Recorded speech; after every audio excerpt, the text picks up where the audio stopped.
ګرینډ هیلث الاونس کوم زمونږ په سواد کې چې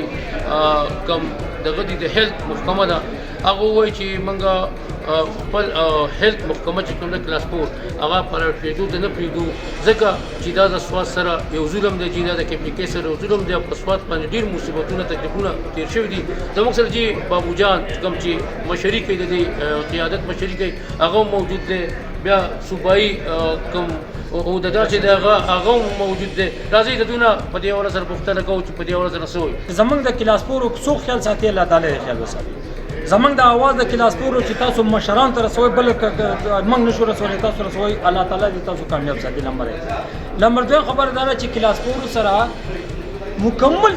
زیاتې روان دي لکه یو خو زیاتې خو مکمل زیاتې جوړ دا نو ځل چې په یو کمره کې وړه جمع نه کیږي اسماعیل بھائی زمنګ هیلث الاونس پاتې دي زمنګ سروس سټرکچر پاتې دي زمنګ مته تعلیم یافته بیان 33% کوټه کې پاتې دي زمنګ سن کوټه مته چې د غریب سری بسای شاته چولو وګوره کلاس 4 ریټر شي شاته چې دنه بچي په 100% کې په کار د چوالي چې چوله بند نشي نو زمنګ د کې پی کې د سونه کلاسز زمنګ نه وودو چیرې د طالبانو دور زمنګ سونه کلاسز کې پراته سیلاب زمنګ په منځ لکه چې راغه سونه کلاسز کې پراته زما کلاس 4 شپه ورځ ډیوټي کړی خو چونکې یو هیلث الاونس مده موږ ته ملانو شو موږ ته سروس سټرکچر ملانو شو زمنګ مده کلاس 4 په حق کې دی او په حق پاتې دي نو دا خو الحمدلله اوس موږ ډېر څه د خلاف راوځو دغه وجداد چې لکه زمنګ کوارډینیشن دا فیصله کړی و چې موږ دا نه منو ام ټي ای بالکل نه منو نو چې په دغه د پاسه موږ سملایږي نو را پاسه باندې بیا ته په خېک دي نو دغه نه خدای چې موږ ته تلې و یا موږ ځانو چیزو خو موږ نه منو په یو صورت نه منو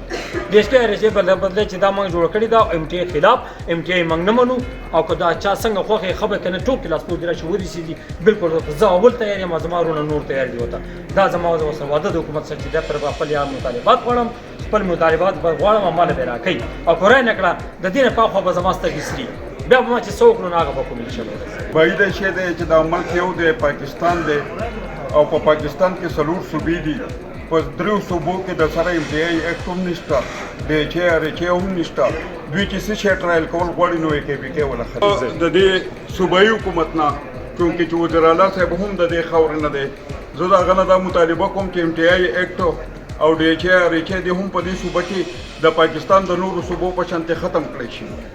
او بل خبره دا ده چې دلته سونه ډاکټر یا نرسنګ یا پیرامیډکس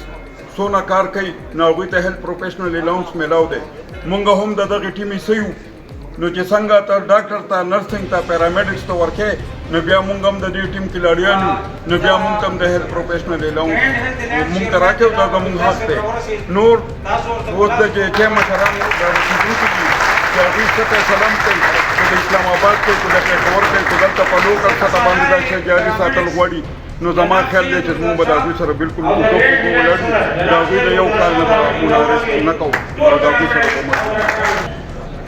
د ګرینډ هیلث الاونس د وایډې هم د عزتمن مشر هغه هم تشریف راوړ هغه هم پکې راغلی او په لاس وپلکای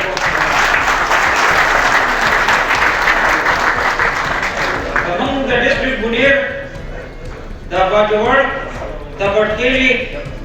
د دې ټول ایگزیکټیو ممبرز او د ګرینډ هیلث ممبران هم تشریف راوړل موږ تاسو په خیر له بلس په پلاکات کې